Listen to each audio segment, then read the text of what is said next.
కూడా పవన్ కళ్యాణ్ గారు నుంచుంటే పార్టీ అధ్యక్షుడు నియంత్రణ ఆయనకి లేదు. అంత కూడా నిలబడినప్పటికీ కూడా ఒక వ్యక్తి కాదు అంటే ఆయన్ని ఖచ్చితంగా చేరదీసి ఆయనకి సముచితమైనటువంటి ఆయన అభిప్రాయానికి ప్రాధాన్యతనిచ్చి సముచితమైన గౌరవించేటువంటి విధానం మా పార్టీ అధ్యక్షుడు పవన్ కళ్యాణ్ గారు. నాట్ నియంత్రించే విధానం, not commanding system. Everything is a participatory system. భాగస్వామ్య పద్ధతిలో ఆయన విధానం అనేటువంటిది ఉంటుంది. అలాగే రాష్ట్ర ప్రజల కోసం ఈ మూడు పార్టీల పొత్తులని కూడా ఎవరు ఎక్కడ త్యాగం చేస్తాము, ఎవరు ఎక్కడ మార్పు చేసుకుంటాం అనేటువంటిది అక్కడ మా యొక్క విజయ అవకాశాన్ని బట్టి చేసుకుంటాం. ఇంకో విషయం ఏంటంటే పొత్తులో పోటీ చేసినటువంటి పార్టీ అభ్యర్థి బలాబలాలు మాత్రమే పరిగణనలో తీసుకుంటే అది ఎప్పటికీ మీకు అలాగే కనబడుతుంది. బాకా సత్యనారాయణ గారు వచ్చి ఎక్కడ నిలబడినా మూడు పార్టీలు కలిసి ఖచ్చితంగా పనిచేస్తే ఆయనకి విజయాన్ని చేకూర్చుతారు.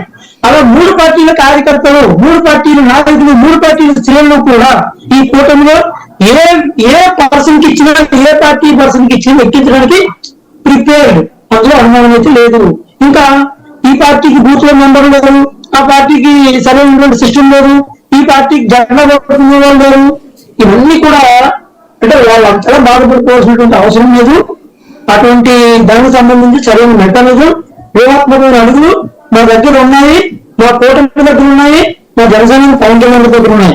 ఇక ఎప్పుడైనా కానీ మా నిర్ణయం వ్యూహాత్మకమే. పవన్ కళ్యాణ్ గారు ఎంపీ పోటీ చేస్తే ఏంటి అని ఈ క్వశ్చన్. పవన్ కళ్యాణ్ గారు ఎంపీ పోటీ చేస్తే ఏంటి అనుకుంటున్నారు.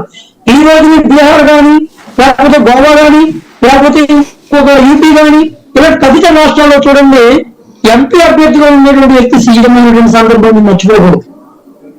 ఎప్పుడు సీఎం అవుతారు, ఎప్పుడు ఎలా అవుతుంది అనేటువంటిది ఆ రకమైనటువంటి స్ట్రాటజీ అదంతా కూడా ఎక్కడ ఏ వ్యూహం పడుతుంది అనేది చెప్పలేము. ఏంటంటే ఖచ్చితంగా మేము విజయం సాధించాలి, సక్సెస్ అవ్వాలి. ఈ వైఎస్ఆర్ సిపి మాలలో కానీ ఉద్యోగ పడి మేము నిర్ణయాలు తీసుకునేటువంటి ప్రసక్తే లేదు. ఎవరు రెచ్చగొట్టినా, ఎవరు కవించినా ఖచ్చితంగా మేము అనుకున్నట్టుగా నిర్ణయాలు తీసుకుంటాం, అనుకున్నట్టుగా ఇంప్లిమెంట్ చేస్తాం, అనుకున్నట్టుగా ఖచ్చితంగా మేము అధికారంలోకి వచ్చి సురక్ష ఆంధ్రప్రదేశ్, సుస్థిర ఆంధ్రప్రదేశ్, సరైనటువంటి సుస్థిర అభివృద్ధి ఆంధ్రప్రదేశ్ ని అందించబోతున్నాం.